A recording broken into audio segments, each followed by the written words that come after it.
And welcome back, everyone. Welcome back to another season, another year of ESL Pro Tour 2024. It is the first spring edition of the EPT. Fun fact, for all of its years of being run as a tournament, there's always been EPT Summer, EPT Winter, even EPT Fall. Spring was never quite a season for StarCraft, but now everything has changed. Now we do have an extra tournament, an extra event here for ESL Pro Tour.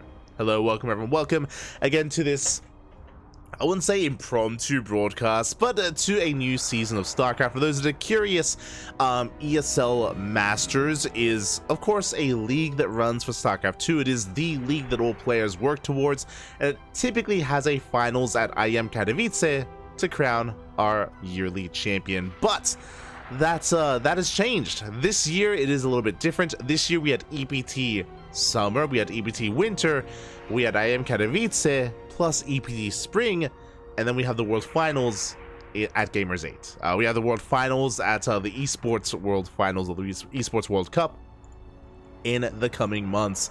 So yeah, as a result, this tournament actually gives you points towards the World Finals to add on to the points that you accumulated last year at DreamHack Valencia, and as well as DreamHack Jönköping as well. So it's all going to be adding up. Meanwhile, we still have to... meanwhile, we have our qualifiers. We have a qualifier for every region. We have the Asia qualifier, we have the European and the Americas qualifier as well. So plenty of qualifiers for every single region. We have 2 open qualifiers and 1 closed qualifier as well for each region, leading into the regionals for this event, leading into the eventual finals at DreamHack Dallas. DreamHack Dallas is going to be where they all come together at a major offline event. And it looks like our bracket is now done. Exclamation mark B. Exclamation mark B in the chat if you guys want to have a look at the bracket yourselves. I do apologize as I do apologize as we had a bit of an extended break. Just to allow for the bracket to actually set up, for the bracket to actually come together. And now we actually have our bracket set up. Okay, exclamation mark B in the chat. We have quite an interesting one. We have Rex here towards the top portion of the bracket in the round of 16. We have EBG, Shinobu, I see Moku, Pez versus Bukun. I believe Bukun is going to be one of the WTL admins, so I do imagine that Pez is going to have a bit of an easier time there. Again, shout out to Pez. He's one of the many Australians as a part of this tournament, as a part of this qualifier. I do see Azure down the line. Azure up against Sarite. Winner goes up against Jim. Winner goes up against But Always. Oh my god. Okay. Really interesting matches here. Honestly, I think I have my eyes on Azure. Again, Pez match looks pretty straightforward because he's up against, again, more of an amateur player. I see Misaki versus Rewhite. I have to give the edge to Rewhite there. I would love to see Jim at some point. So Azure versus Sarite into Jim looks amazing. Into But Always. Lemon versus Naxin.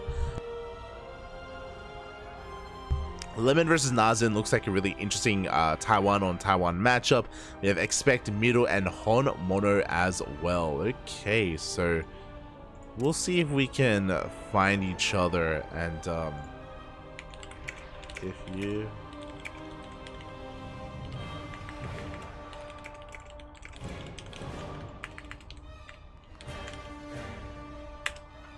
just messaging some players and trying to figure things out. Trying to find us a series. And yeah, hope everyone has been enjoying themselves. Again, it's great to have an extra season of EPT, one that we otherwise would not have had. And yeah, when it comes to the Asia region, there are some invites as well. You might look at the qualifier, you might notice, hold up, there are some players missing. What's going on? Where are they exactly? Well, there are players invited into the closed qualifier, and there are also players invited into the main event. The players invited into the closed qualifier are Haas, Maxed, SCV as the 3 Protoss players. We have Oriana and XY as the Terrans, and Gogo Joey alongside Silky as the Zerg. So Yeah, we do have quite a number of players invited. Of course, Oliveira is the reigning world champion, and he's been invited into the main regional event. I believe Coffee was invited into the regional as well, because they were top 2. Let me just double check. A lot of players were invited. Oh my god. Coffee, Oliveira, Mio Maika, Cyan, Firefly, Jeshi, Nanami, Nice.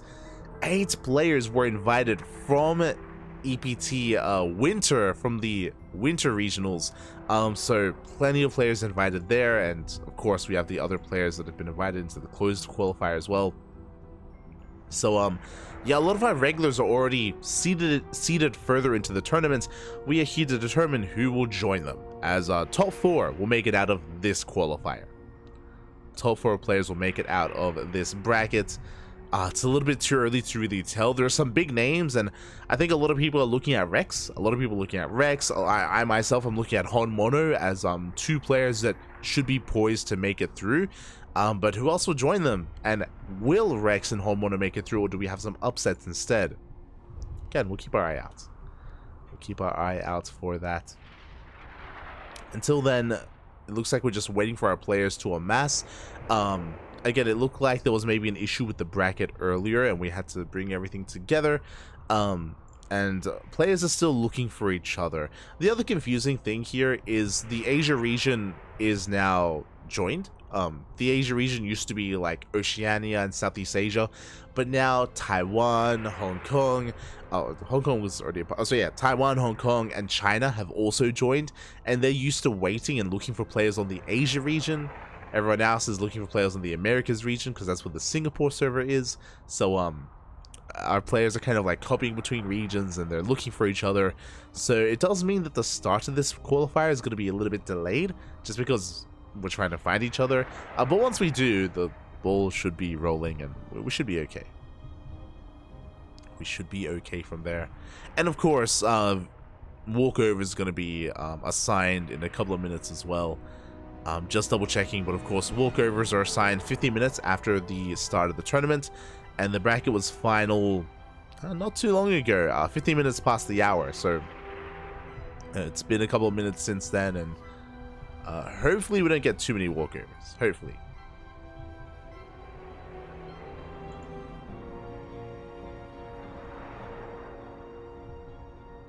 we can find him, but yeah, players are confirming that like everyone's kind of spread out, and we're trying to find each other. I do think that for the moment, I do have my eyes on Azure series, just because it leads into Gym. Otherwise, Lemon versus Naxin would be a lot of fun. Casting Homono later would be a lot of fun as well. I may just hop servers, because I'd like to cast something, and I think our players are starting up their matches, so we might just go hunting for some of them.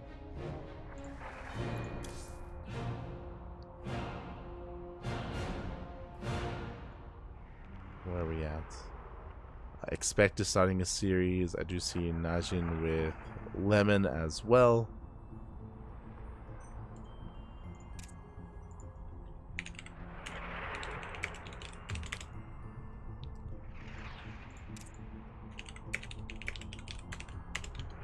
Okay.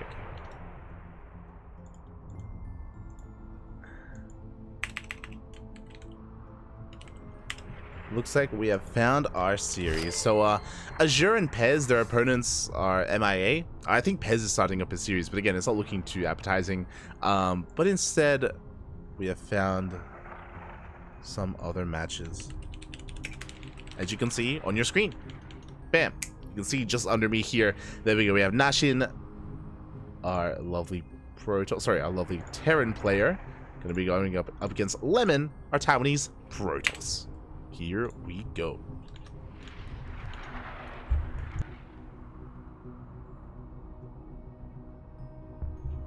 Here we go. We are setting up. But again, hope you've all been enjoying yourselves, and this is going to be a weekend full of StarCraft because we have the Asia qualifier. It's going to be leading into the Americas, leading into the European qualifier, leading into the Americas qualifier as well.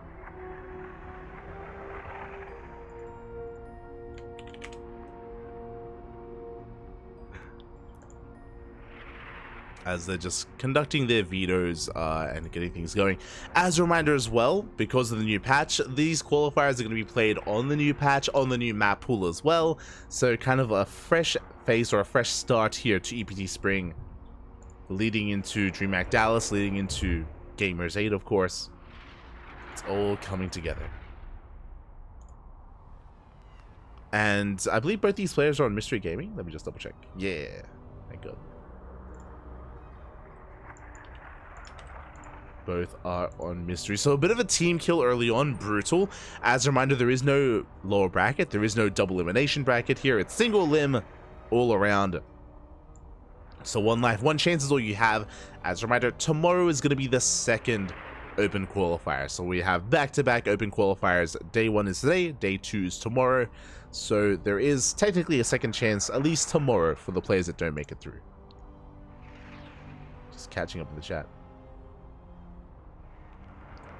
Just catching him. Yo, shout out to Green Soup. Papiga. Fala galera. Shout out to Green Soup in the chat. Our lovely ESL admin.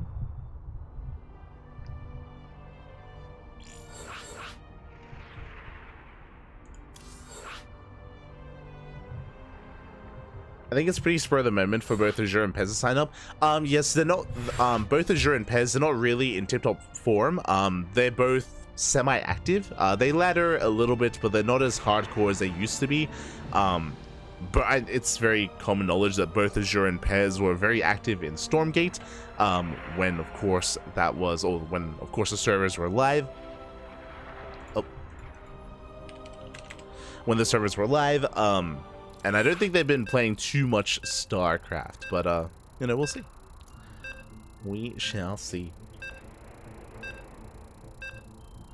Hope you're feeling better. I'm okay. I'm okay.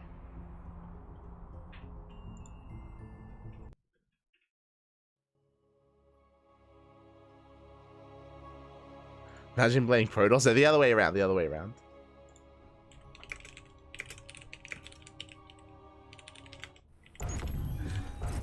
As we finally find ourselves in our first series, and spawning in the top left-hand corner of Oceanborn, we have our red Protoss player from the land of Taiwan, representing Mystery Gaming. It is Lemon.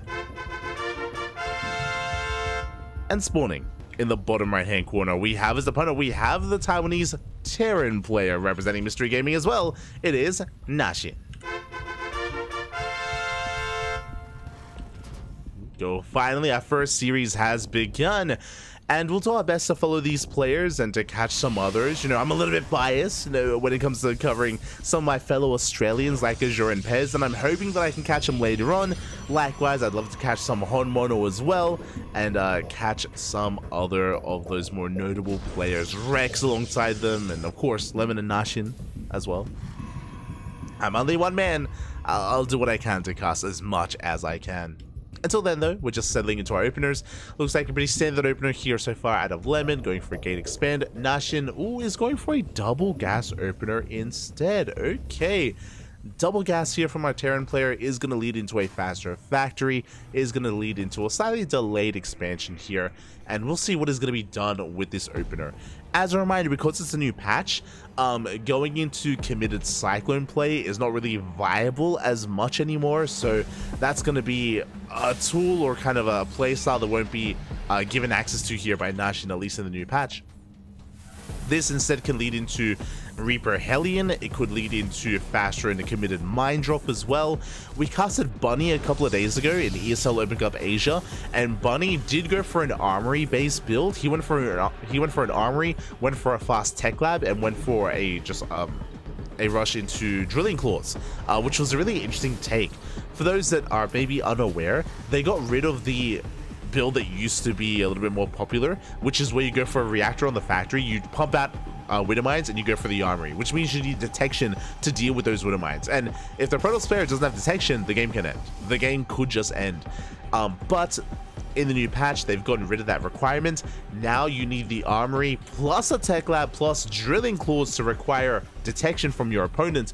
And Bunny did try to make that work, but it kind of fell on its face. It didn't really. Oh, I mean, I said it did kill a lot of probes. It was a late reaction out of Nightmare, to be fair. But yeah, it's an interesting build, and I'm curious if we're going to see it again from other players, or if Bunny was just kind of like testing the waters and trying things out. Behind this, we are going to be reacting out Marines, going for a safety Cyclone. Reaper gets across the map. Won't quite commit, is going to be zoned away, and we can see the tech of choice. It's not a Twilight Council, it's going to be a Stargate. Looks like Phoenix production here from Lemon. The beginnings of Phoenix Colossus.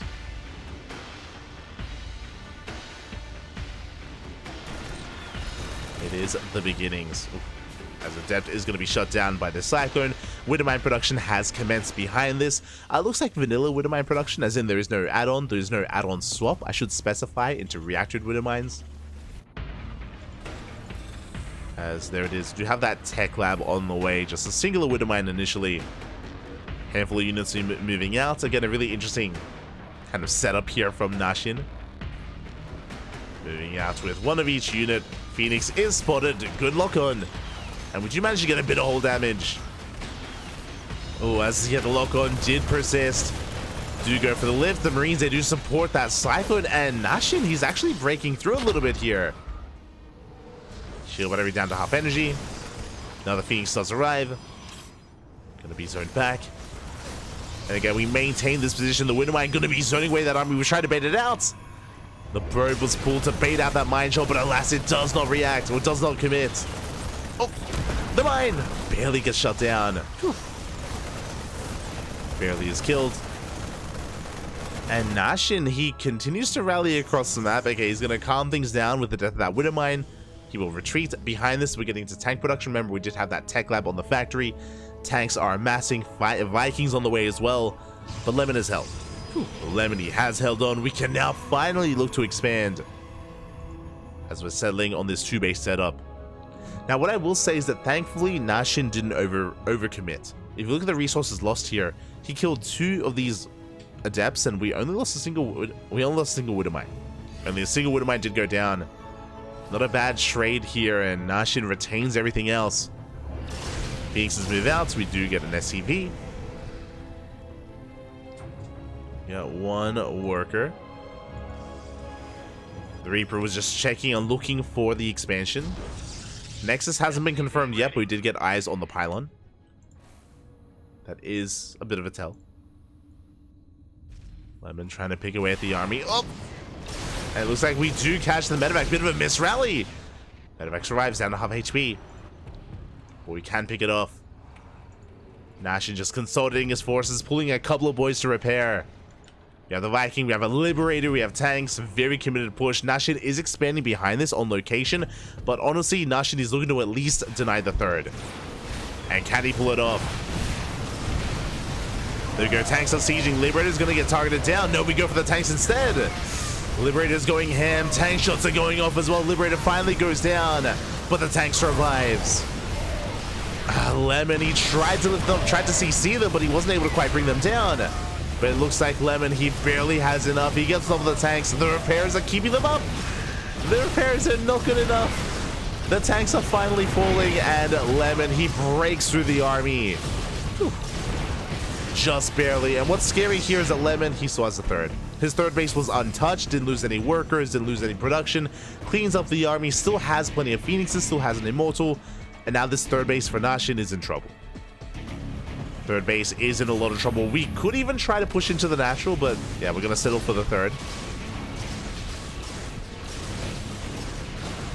Getting a lot of damage dealt. Tank is in position. The Immortal does overextend for a moment. Ooh, taking some extra hits. And Naxin will keep the base alive, but honestly, Lemon, all he has to do is contain. Just contain his opponents, settle into a 3-base economy. It's already fully saturated, taking a 4th base behind this as well. Oh my god. Lemon just securing himself. The Terran was just so committed with that push, and we had to do more damage. We had to get more done. And now our Terran player, he's miles behind. He is miles behind. He's trying to recover. You can see here that he's just trying to get into the rest of his production, getting into his 3-1-1 setup, 3 Raxes, sorry, even 4-1-1, 5-1-1 setup here from Naxin. But he's stuck at home, and Lemon, he's free to expand. There's nothing to be concerned about. There's nothing threatening him. has an observer parked outside of the natural base, has eyes on any kind of move out, and even has eyes on the third base now being retaken. So Lemon now knows he can be here to apply some pressure. And pick off a couple of SCVs. 2 SCVs go down. And Lemon has been refining his army now with Colossi. We have splash damage at this point, Extend Thermal Lance on the horizon. Temple Archive, Storm gonna be on the way. Storm, Archons, charge lots of charges, more than halfway done. And Lemony's running away with this. And there are opportunities here to come back, to bounce back as a Terran player, but it's going to be an uphill battle. Going for drop play. We'd have to go for some drop play. We'd have to try to force the army back home, buy some time, pick away at the economy, and deal some critical damage. Without doing any of that, it's, yeah, going to be difficult. And Lemon, he's just getting ready for his push. Charge is done. Prism has arrived. +1 is finishing up in 5 seconds. A very strong timing here for the Protoss.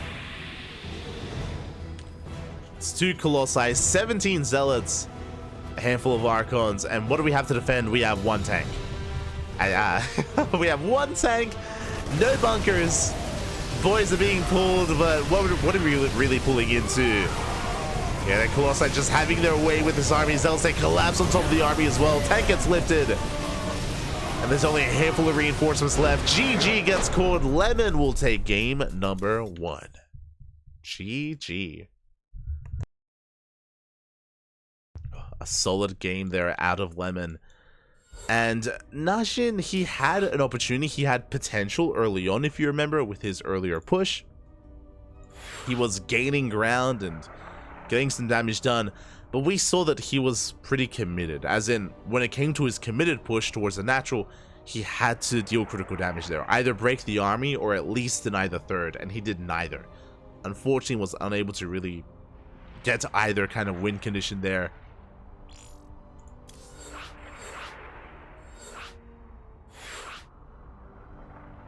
Unfortunately, he wasn't able to. And now we're getting into game number 2. Ooh, on one of the newer maps. Let's go. Game 2 is going to be on Post-Youth. Now, I do apologize because we haven't been too active recently.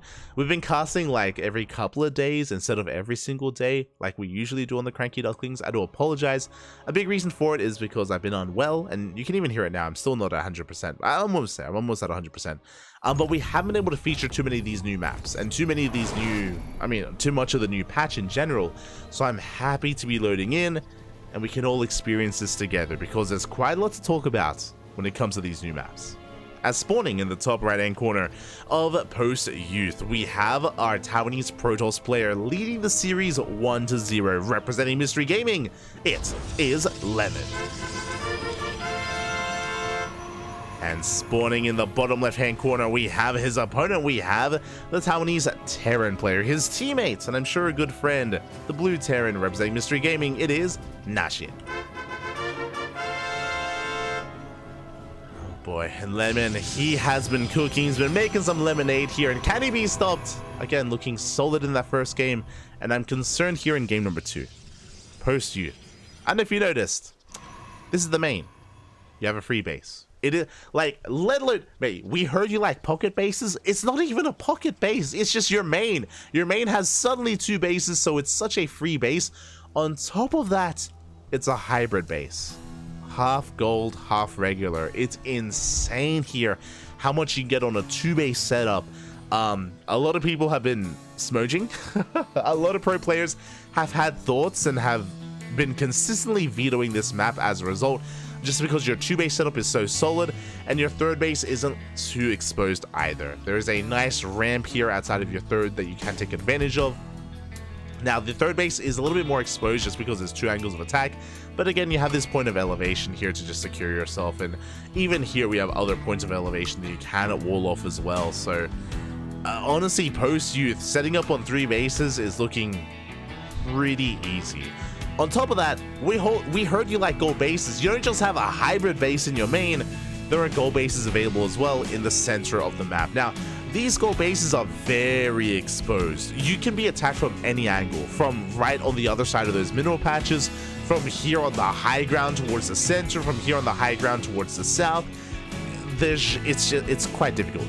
We've seen some players attempt to take it and fail to take it in most recent times. Most recently, I remember Jumi trying to take this base and he was punished quite hard. So we'll see if players can get better at securing this position. Otherwise, we should be just expanding here linearly towards the right hand side, or vertically here towards the left hand side instead. But this goal base, it's going to be difficult to really take advantage of, at least early on. In the late game, different story.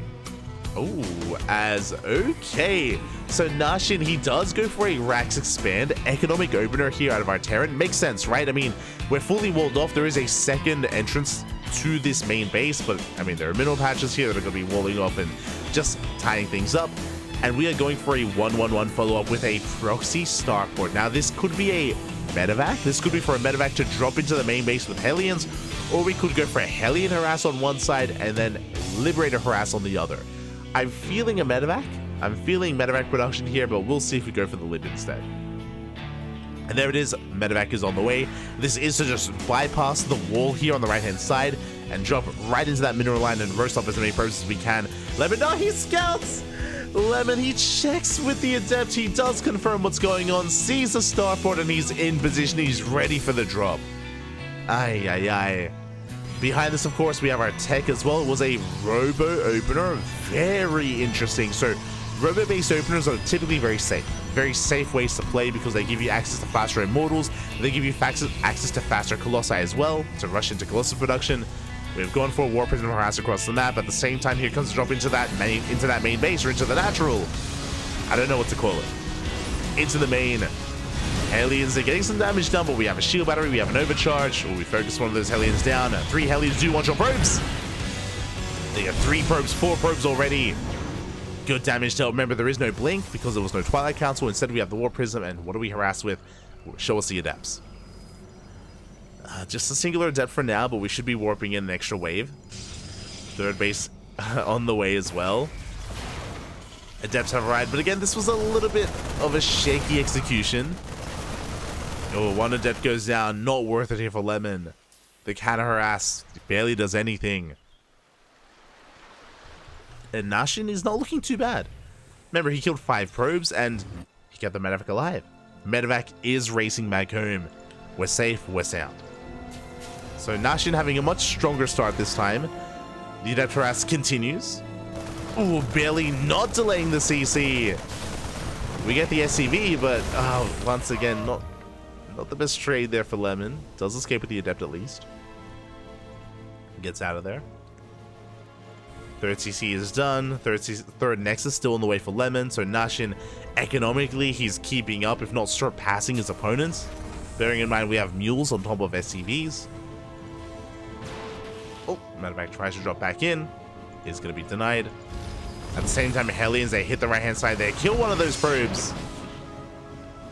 Remember, Hellions, they don't scale into the mid-game quite well at all. So throwing these Hellions away for like 1 or 2 probes is still worth it here for Naxin. As he's turning back around and taking his third. And the game is going to settle from here. Now, even though the game is settling, you may be thinking like, oh, like Naxin, was he hoping for more damage? No, I'm sure he's very content with the damage he's dealt. We have the Stalkers coming in. Tank is in position.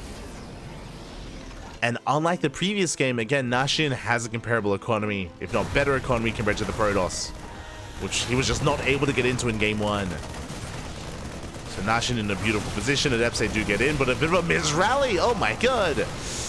Potentially a bit of an F2 there as the Adepts, they walked out of the mineral line. Either an F2 or a mis-rally. The Adepts, they go down. Naxin holds. Only loses 2 SCVs. We have 1-1 on the way. Stim, combat shields. Third CC, getting up and running. Ooh, this is a bold move.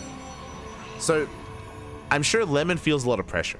We spoke about it. Lemon's not in a good position right now. Like, economically, he's behind. And he's still trying to play catch up here. He's getting into his Colossi, getting into Chargers, getting into +1. He doesn't have Blink, so he doesn't have the most active army. So how do we bounce back? The gold. The gold base is a good way to bounce back. That is true. But we spoke about this base earlier, how exposed it is here because it's on the low ground, because it's surrounded by all these elevation points as well. You can attack from almost any angle. And looking at Naxin, we haven't confirmed the base yet, but we're moving out. We're soon moving out, and we'll see if Lemon can hold on to it. If he can, then of course we have a chance here. We can bounce back, we can have a game. A lot of it does rely on whether or not we can save it. So far, good positioning here by Lemon. Gets a couple of free swipes in. And honestly, it's really important that Lemon is active like this. Like, Lemon doesn't have a large army. He's got 2 Colossi and a handful of gateway units. Doesn't even have his War Prism to reinforce. But again, he's just trying to keep Naxin busy. Drop into the main. Ooh, is spotted by the Vikings. And the Vikings are going to be able to chase this down. A brutal loss there for Lemon. At the same time, applying some pressure, knocks down the depot. Gets a second. Gold base is getting operational. So far, so good. Getting 4 depots even. That's quite a lot. Up. Do force cancel. Naxin getting ready to collapse. And you can see here that this gold base still needs time to kick in. Naxin is up in supply. The Terran player, he's up in army supply right now. He has quite a formidable force. The Prism survived? Ooh, that should not have happened. The Prism somehow slips away. That was a bit of miscontrol out of Naxin, allowing that to happen. Lemon is taking a 5th. Desperately mass expanding. And again, Lemon is going into Disruptors as well. I'm loving this. Not just Disruptors, 2 more robots. That's going to be triple Disruptor production. 1 or 2 good Novas. And Lemon can swing a fight heavily in his favor. Yeah, not going to be easy here for Naxin. Naxin still not quite breaking out. What's important here is that Naxin, he is just taking up even further into Ghost production. He's keeping his Vikings back. He's keeping his tanks back. He's only being active with a portion of his army. This isn't Naxin's, like, true form, his final form. And Lemon, he's mass expanding, taking a 5th and a 6th base. This is getting dangerous. Lemon is being left to his own devices. He's mass expanding, and if he's given a little bit more time, then Lemon's going to max out. He's going to snowball out of control. But here we go. Now we're finally moving out. Here comes the Nova. Good split. A very nice split so far. The Nova does not connect. Good EMP as well. We take down the Colossus. We take down the Disruptor. And Naxin, before these bases can really get going, yeah, we're shutting this down. Every Colossus is going to fall. The overcharge is not good enough. We have 2 Disruptors, but 2 Novas. Even 2 good Novas won't be enough to break this. They're pretty good, though. Good connections. But the gold base has been broken, and from here, we don't even have to keep pushing. We can just back off and take down these fringe bases. Nova grazes the army.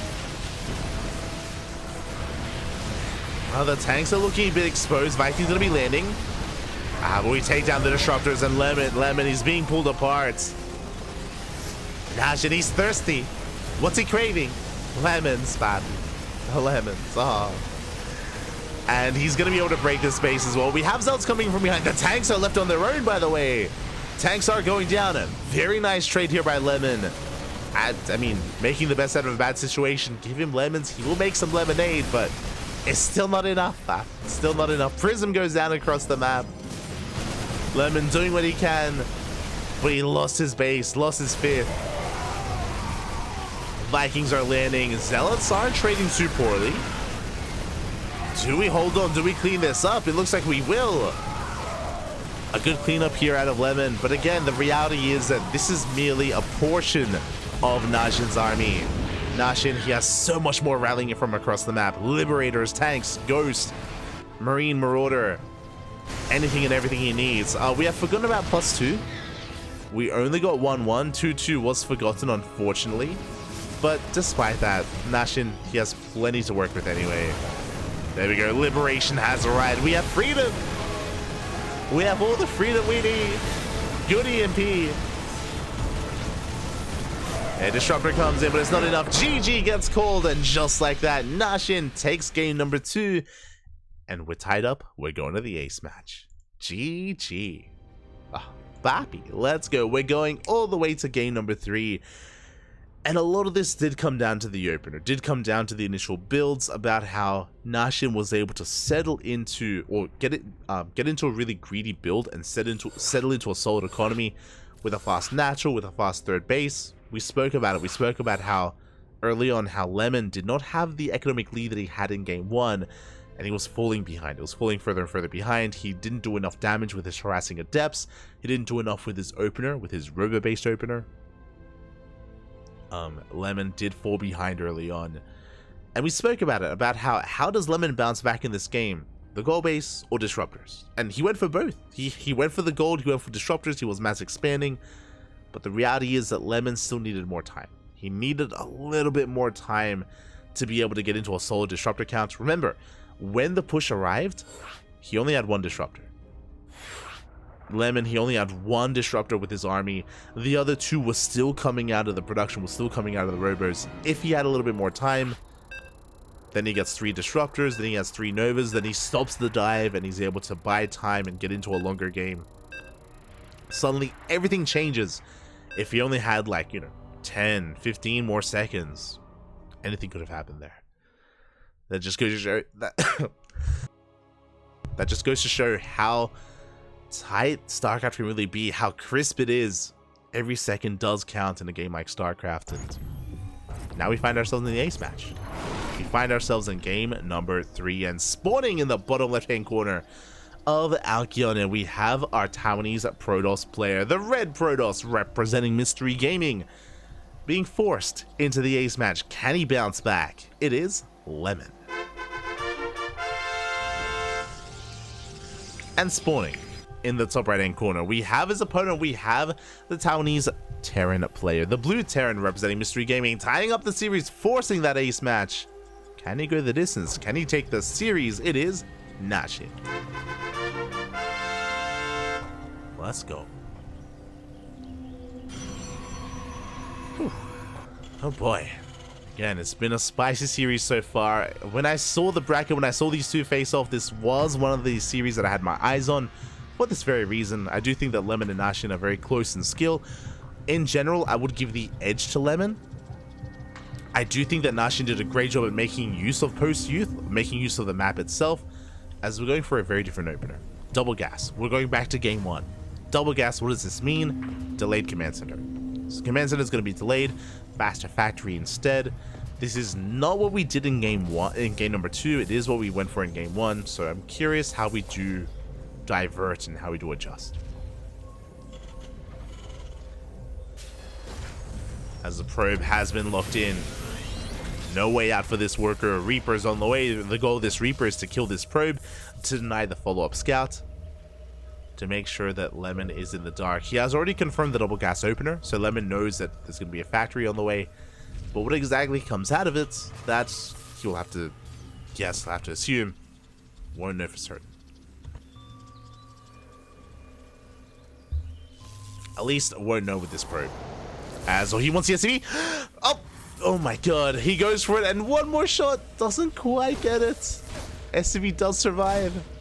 Reaper comes out, the repairs were clutch, probe does fall, and Naxin is able to keep his follow-up in the dark. Lemon, meanwhile, going to be expanding. Again, Gate Cyber Expand. Sorry, Gate Expand to Cyber Core. We're getting into our tech of choice. This time, we're going back to basics. It's going to be a Stargate opener out of Lemon. This should be for Phoenixes, just like game number 1. Okay. Phoenixes potentially into Colossi. Meanwhile, Naxin back at home, getting into his safety Cyclone. Reaper Scout does confirm the tech, does confirm the Stargate. Big scout there by Naxin. Big scout from our Terran.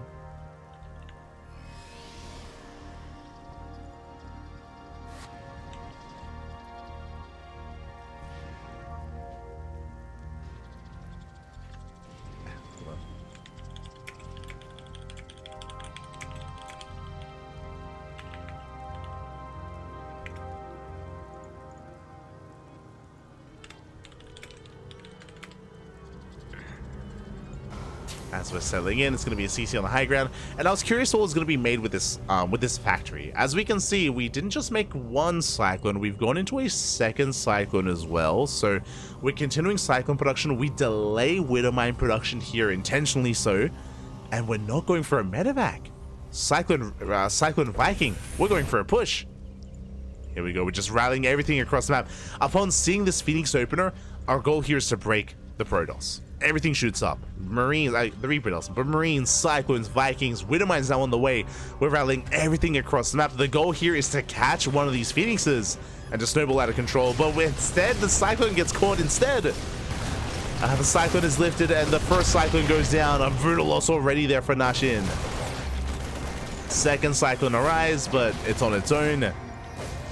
From here, Lemon can turn back around. We'll bleed out an Adept, but well worth it. Killing one Cyclone at the start of that fight was huge. And just like that, Naxin, I don't think we can commit. Does have the Widowmine, does have a Viking, sure. He's gonna try it. Naxin, he will get high ground vision. He will force the hand of Lemon. Has the Widowmine set up, shows the mine shot. Up! Big connection, takes down the first Phoenix. Oh, second Phoenix goes down as well. Very nicely done. The probe was a little bit too late. We get the pylon. A very nice couple of moments here for Naxin. Gets two Phoenixes, gets a pylon, threatens that Cybercore, and can he get a kill? Can he get the kill again? This Widowmine shot was the MVP. That Cybercore getting very low. And we're gonna be able to bring it down. Yeah, there's no saving it. It has to be rebuilt. Immortal has arrived. Additional Widowmines here just covering everything. First mine shot gets baited. We waddle away. Quick moves here to Naxin.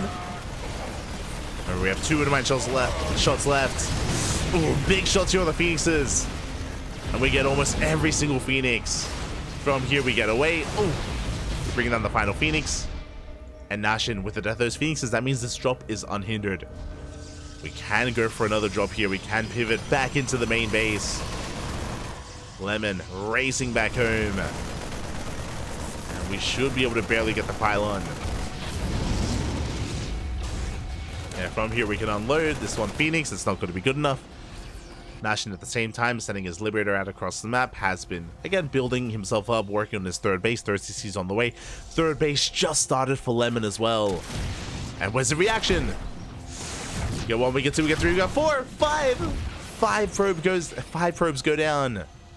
Very nice damage there by Naxin. And he doesn't take any damage on the lib. He unsieges, he gets the hell out of there to live to fight another day. Naxin, he is pulling Lemon apart despite the rough start. Remember, Naxin did lose his first Cyclone almost immediately. He was able to bounce back. Here we go. We have two Liberators now. One for the main, one for the natural. We have a drop threatening the center base. Behind this third CC is now an orbital, soon to be landed on location. There we go, being landed as we speak. As it's being landed, Lemon just now getting his own Nexus up. Ooh, but the Phoenixes, they catch a full medevac. Late reaction out of Naxin. Late unload, late reaction there. A brutal moment. Lemon is still in this. Does force a recall into the main. Gets two probes. Liberating to the natural. Late reaction. Lemon. Yeah, his attention is being pulled apart. We get 8, 9 probes. 10, 11, 10 worker kills, and we won't get much else. We won't get much more than that, but that is good damage for two Liberators. 10 workers. We also forced a recall. We also forced the army, the entire army, to come back home, buying some time, which means Naxin establishes his third base. This should not have happened, but again, Lemon couldn't be active on the map. He couldn't be here to deny this base because he was stuck at home because of all that Lib harass. Now Naxin, he's in position. Tanks are sieged. Turrets are finishing up as well. The pressure is on Lemon. The pressure is on. He needs to get damage done.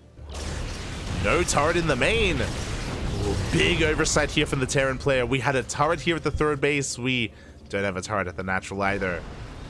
It's going to be 6 dead SCVs. Again, Lemon is still in this. Now, what's scary is that even with those 6 SCV kills, Lemon is still behind in the workers. 53 probes to 58 SCVs, plus mules on top of that. Again, Naxin, he is miles ahead in the economy. So far ahead. Which, to be fair, is why we need to kill SCVs, and we have been doing so. Lemon, he's killed, what, yeah, 8 workers in total. Pretty good damage, very necessary damage. But he still needs more.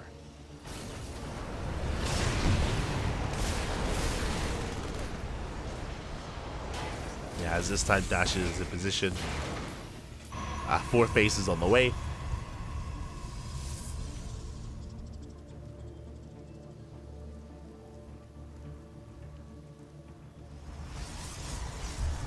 Spawning on those. Not gonna lie, I was about to say that I wouldn't have been surprised to have seen the gold base as the 4th, but looks like we're going for a safer 4th base instead. And what's important about what's happening as the game is settling down is that we are on Alcyone. This is the largest map in the map pool. Yeah, now that we've gotten rid of Radisson Station, I believe this is the largest map in the map pool. We'll have to double check that. But it's very macro oriented. Very macro oriented. We of course have the Zonaga that is in control of Lemon as we speak. He's also got some observers out of the map. Plenty of points of elevation, shield batteries, overcharge. Really nice defensive setup. Pushing in is not going to be easy. And the move out has them spotted. Oh, the observer. Oh, can we get it?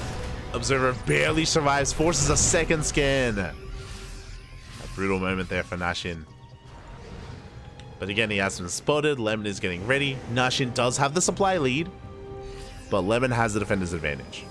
So even though Lemon is going to be down in army, again, he's got the shield battery, he has the overcharge, he has disruptors as well, has 1, soon to be 3. There's 2 more disruptors are on the way. Oh, but this is such a terrifying army. It is spotted by the observer. Lemon is moving out to meet the army to try to force a siege. There's that siege up. Then he goes off, gets a marauder. There's 2 more disruptors. Try to collapse on the army. Tanks are sieging once again. Nova does not connect. These purification Novas, they've been a little bit lackluster. There's that 3rd disruptor just now coming out. Again, Lemon trying to set up a concave. Nova goes off. Oh no! Big connection! A big connection on the army. Naxin, he was distracted. No splits. But he is still breaking through.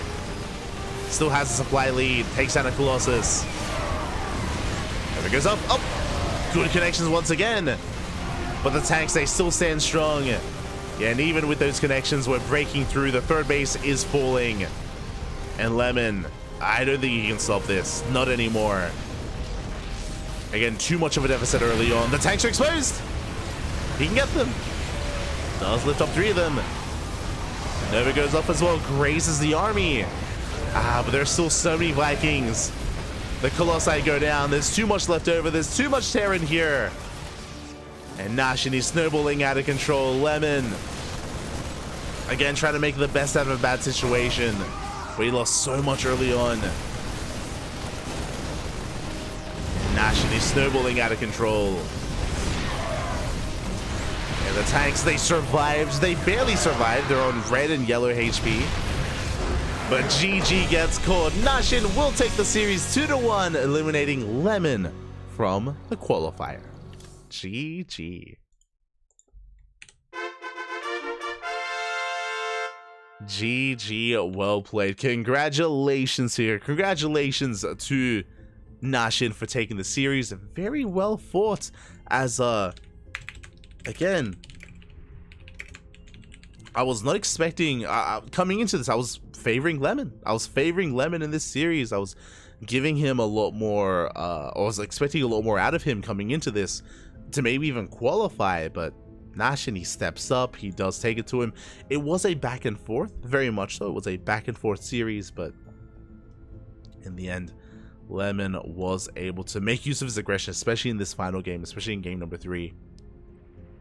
Able to trade so well, get so much done, and be greedy behind it, take a fast 3rd base. And yeah, very, very impressive play. Very impressive. And with that, we have to take a moment here to have a look.